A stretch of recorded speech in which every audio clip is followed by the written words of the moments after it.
What's going on, you guys? This is your boy Abe. Welcome back to the Higher Power Lifestyle YouTube channel. Before we go any further, I need you guys to like, share, and subscribe.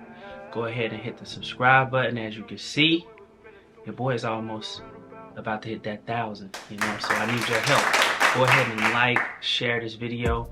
Don't be afraid to comment, all right? Let's grow this community, man. We're trying to take things higher over here. The marathon continues. So in life, we're all running a marathon. Well, not exactly, but figuratively. You know what I'm trying to say. Today, we're taking a closer look at two of the world's most popular running super shoes. The Nike Alphafly 2 and the Nike Alphafly 3. Now, a lot of people, they still swear by or prefer the Nike Alphafly 2, while so many other people have now stepped it up to the Nike Alphafly 3. So today, these two shoes will be going toe to toe, and you will decide which ones reign supreme. We'll go ahead and start with the Alphafly 2s, all right? So the weight on the Alphafly 2 is coming in at about 8.8 ounces for a men's size 9 and 7.3 ounces for a women's size 7. So the upper has the Atom Knit 2, which is a lightweight, breathable mesh. It really hugs your foot. I really enjoy that about the Alphafly 2s. The shoestrings are textured. They have a little more reinforcement there so that, they're less likely to come untied during your run. So I really like that. On the midsole for the Alphafly 2s, it is a 40mm heel and 32mm on the forefoot for an 8mm drop. There's the Zoom X foam on the midsole. This Zoom X foam is very responsive. If you've had the privilege of experiencing the Zoom X foam, then you know that Nike has, they just got it right. The responsiveness and the energy feedback is almost just perfect, man. In terms of it being comfortable for those longer runs and also giving you that snappier, faster ride. The Zoom X foam really does do that. And on the outsole, there's a thin layer of rubber, more here, but then you have your two strips here as well. As you can see, the Nike fly plate on the bottom there, the carbon fiber plate on the bottom there. And it runs, of course, the full length of the shoe. The fly plate definitely helps with giving you that propulsion and that stability that you need in your stride. As you can see, the AirPods here on the Alphafly 2s, I mean, if you're familiar with the Alphafly line, then these are just designed to help propel you forward, give you that additional boost forward. Two notable changes in this Alphafly version over the previous version is the Atom Knit 2 upper, which is designed to be lighter and more breathable, and also the wider midsole. This version has a wider midsole than the previous version. The price of the Alphafly 2 still ranges anywhere between $250 to $300 plus. So that's the price point there for the Alphafly 2s. Again, this is still a really popular shoe and is a go-to shoe for a lot of runners. Next, Alphafly 3, baby. And this is the Kipchoge colorway. So this shoe right here comes in at 7.6 ounces for a men's size 10 and 6.1 ounces for a women's size 8. On the upper, we have the Atom Knit 3.0. As opposed to the Atom Knit 2.0 in the Alphafly 2s, the Atom Knit 3.0 is designed to be lighter and more breathable than the previous version. So I definitely can say I do notice a difference in the breathability when it comes to the upper versus the Alphafly 2s. So this is the Atom Knit 3.0. Again, the same laces, the same lacing system as the Alphafly 2s, where it has like these little grooves here, just again to help keep the shoelaces tied. Oh, and the heel as well. Same as the Alphafly 2s, there's a little bit of cushion here, just enough, to get the job done. But with the upper being so lightweight and the Atom Knit just hugging your feet so well, just enough padding in the back is all that you need, really. I haven't experienced any rubbing or any slippage because you really have to squeeze your feet into the shoe. Like when you get your foot into the shoe, it's in there. The collar is very secure and snug. And on the midsole for the Nike Alphafly 3 is a rebalanced ZoomX foam. And all that means is that basically the foam has been widened and more evenly distributed for a more comfortable and stable ride. So this is a rebalanced ZoomX foam on the midsole. It is supposed to be a little bit wider than the Alphafly 2s. Also, you can see the heel on the Alphafly 3. It's been taken down just a little bit. I really like that. I wasn't a huge fan of this piece right here on the shoe. This right here, you know, I'm cool with this. I like that a little better. On the outsole here, they've reduced the amount of rubber as well. And they've introduced a new rubber. It's called Fast Shot rubber. It's a little bit thicker than the rubber that's on the Alphafly 2s, but it's a lot more durable and a little more traction with the Fast Shot rubber, and that's on the Alphafly 3s. And as you can see, there's the fly plate there. It's a little bit more of a deeper groove as well for the fly plate. The fly plate does run the full length of the shoe, and it's been widened as well. So it's wider, you know, just again for that additional stability and to help you through that stride. So as I mentioned, with the weight, this here is a lighter shoe than the Alphafly 2. That could be attributed to, again, the Atom Knit just being, you know, a little bit lighter. You know, they've taken a little bit of the foam off of the midsole, and also on the bottom here on the outsole, they're using less rubber as well. The stack height here, you know, 40 millimeters on the heel, 32 millimeters on the forefoot for an 8 millimeter drop, same as the Alphafly 2s. Price point here, $285 is where this currently stands. I would have problems with that price point if Nike didn't deliver. But I can tell you that the Alphafly absolutely delivers. There are some pros and cons that I will get into later in this video, but overall, it does what it says it's gonna do. It's a fast shoe, it's gonna take you the distance, you're gonna run faster. This is a fast shoe. This colorway right here, again, this is the Kipchoge edition of the Alphafly 3. I really love the messaging behind the colorway as well. So this is the Vapor Green and the Dragon Red colorway. The messaging behind the colorway is the green is really supposed to stand for the tree that Kipchoge, you know, asked runners to plant, you know, when they come to his running camp, just to signify growth. This reddish color here is supposed to be a nod to the clay that, you know, stains the soles of the shoes of the runners at the camp where they train. So even the font on the shoe here is supposed to represent the African trees that have fractal-like patterns on the surface. So it just goes deeper than just a running shoe. Things like that that has, like, you know, a significance or a backstory, that's just another selling point for me. And I really like the colorway. You know, I do see online, you know, mixed reviews on this colorway, but to me it's a dope colorway. You know, I don't have a problem with it. And then also on the midsole, you'll see these Air Zoom pockets. As you can see here, there's an opening for the Air Zoom pods on the Alphafly 2s, but on the Alphafly 3s, they closed it off. It's just all around, you know, better looking version of the shoe to me. I've seen some individuals on group runs in the shoe that are kind of beginner runners. You know, they're not even long distance runners, but this is just such a stylish looking shoe. It attracts all runners.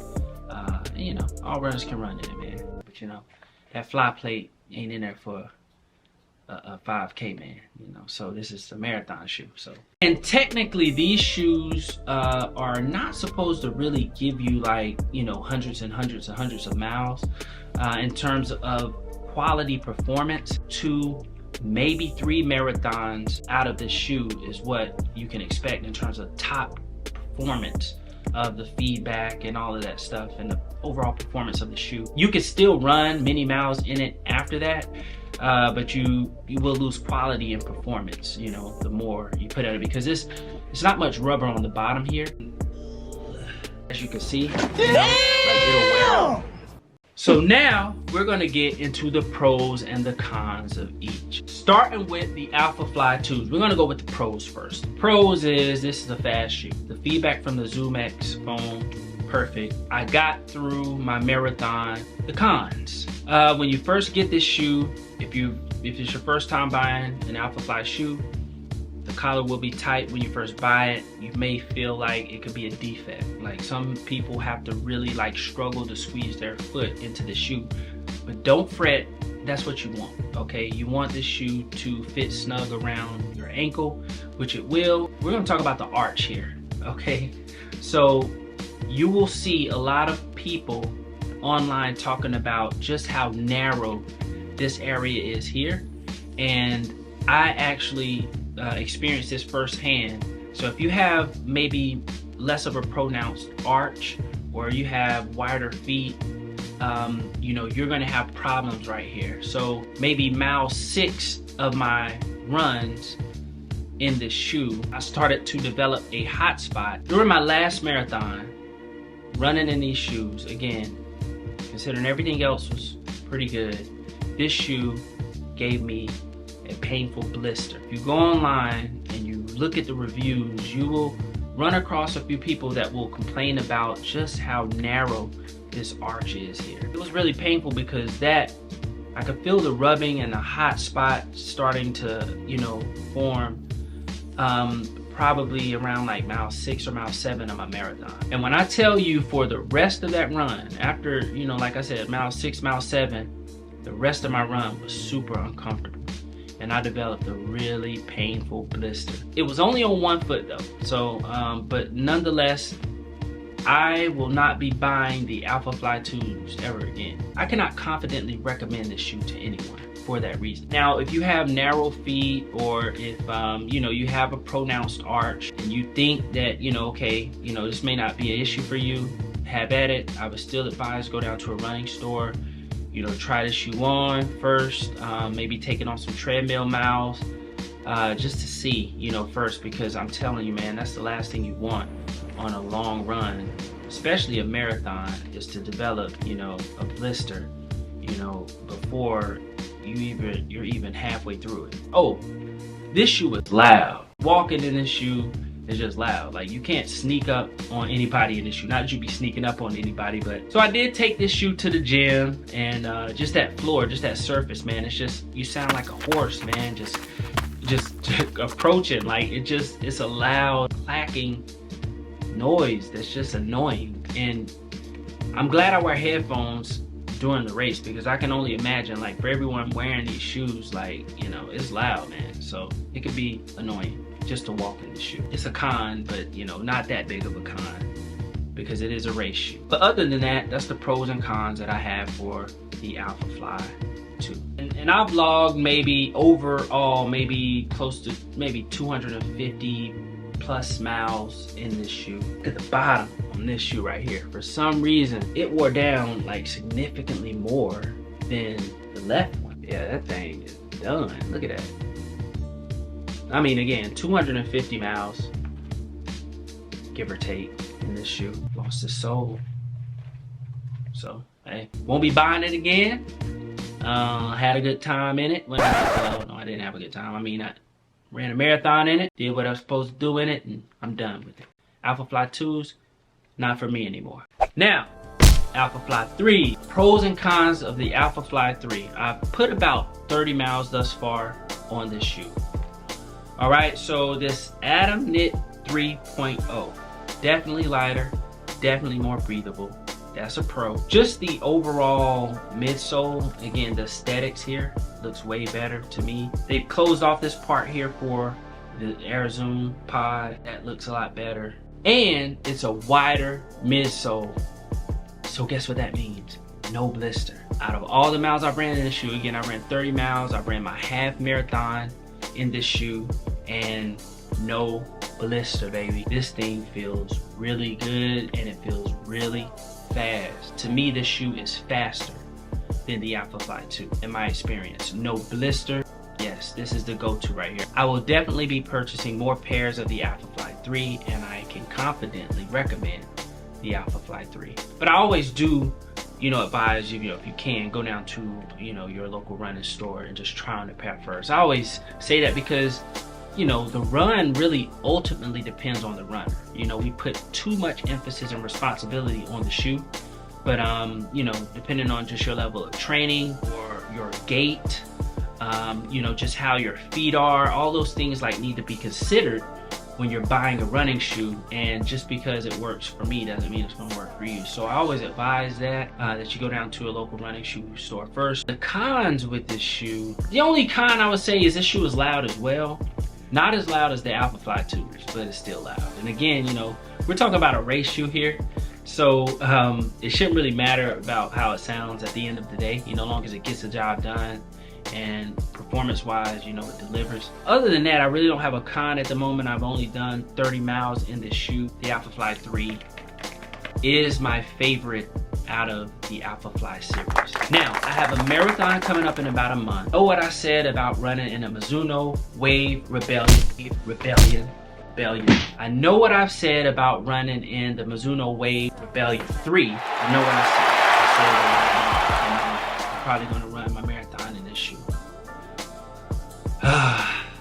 This is gonna be a tough one because I love Mizuno, but unfortunately, I just want to be transparent with my audience. You know, I don't think I'm gonna be running a marathon in this shoe. As excellent of a shoe this is, it does have its problems for me. So it's just a little bit too much cushion here for me. My feet tends to fall forward in this shoe, so my toes tend to kind of fall to the front of this shoe. Now I can get away with maybe 10 miles in this shoe, very comfortable. The Energy XP the feedback is there. It's a very comfortable, great response. It's just a little too soft. And on my runs, furthest I ran in this shoe is 15 miles. I put about 30 miles on this shoe. But when you start to, you know, get up in the mileage, you want to put your mind needs to be on the run, like 100%. Like you really need to be focused on the run. And for me, in my personal experience, you know, on my longer runs, I really start to feel this foam under my foot, like just right in this area, right in this stack area, and it becomes annoying. Like it's not uncomfortable, it's just annoying. And I don't want to have to take my mind off of the run and, you know, be thinking about, you know, the foam that I'm feeling under my foot. Again, it's comfortable and I have confidence that it'll save my legs a little more later in the run. But I need something that's going to be a little more responsive, a little faster, and a little less noticeable. And this is a little heavier as well than the Alphafly 3. So again, with that being said, you know, again, I love running in this shoe. I run in it. I just ran a 10-mile run in it last night, but I'm just not confident enough to run in it in my marathon. But again, like I said, every runner is different. So one thing I can confidently say about Mizuno is they're going to get it right. They've been knocking it out of the park here with the last two foams that they've introduced, which is the Energy NXT and the Energy XP foam that they've introduced, and both of those foams are really, really nice. I just feel like if this was, you know, if they could take this down a little bit and, you know, make the foam a little bit snappier, a little bit more responsive in terms of that feedback. I need to feel it a little faster, you know, than I do. But one thing that I will say that Mizuno has over the Alphafly 3 is their sustainability efforts, as you hear me talk about all the time. You know, in my videos, when I do my Mizuno reviews with the Nike Alphafly 3, it's not sustainable at all. I mean, they do use a carbon plate. I do respect Mizuno a lot for that. It's definitely, you know, constructive criticism that I hope that, you know, someone over at Mizuno will take and consider in terms of just making the foam a little bit more snappier, and also reducing, you know, this height here in this stack. Maybe it doesn't have to be in the Wave Rebellion Pro, but if you move forward with some type of super shoe or super trainer, just consider that. And then also, like, I know that I've heard a few runners talk about how their toes just fall to the front of the shoe when they're running. Other than that, man, you know, still a good shoe to run in. You want to run, you know, 5 to 10 miles. Again, if your foot is built for it, you may be able to get away with, you know, just running a full marathon in it. But to each his own. That's all I want to say. To each his own. Again, go down to your local running store and try on the shoe, man. That's all I can say. Other than that, when it comes to the Alphafly 2 and the Alphafly 3, I hope I've given you enough information about the shoe, the pros, the cons. Again, every runner is different. What I would advise you to do is just, you know, do your own research on both. If you have either of these shoes, please comment below. Let me know your experience in either of these shoes. Or if you're thinking about, you know, purchasing a pair, hopefully this helps you. This is now going to be my marathon shoe for the 2025 Publix Atlanta Marathon. And I'm looking forward to, I just noticed that on the, have some coordinates. That pretty much sums up the review, man. I just wanted to go toe to toe with these two super shoes, all right? Alphafly is an excellent shoe. I'm not wearing this one ever again, but the Alphafly 3 is my new go-to. Thank you guys for watching. I want you guys to like, share, subscribe, and again, I'm almost at that 1,000, man. I need y'all to subscribe so I can go ahead and get to that 1,000, and you know, I can keep putting out this content, educating you guys, referring these products, making sure you guys are informed, giving you the honest, transparent, you know, information that you need, you know, when you shopping for running shoes or just, you know, trying to get healthy, man, and trying to do the right thing. You know, I'm always bringing you the information you need. Y'all already know the vibes, man. Thank you guys for watching, and as always, baby, keep going higher. Peace.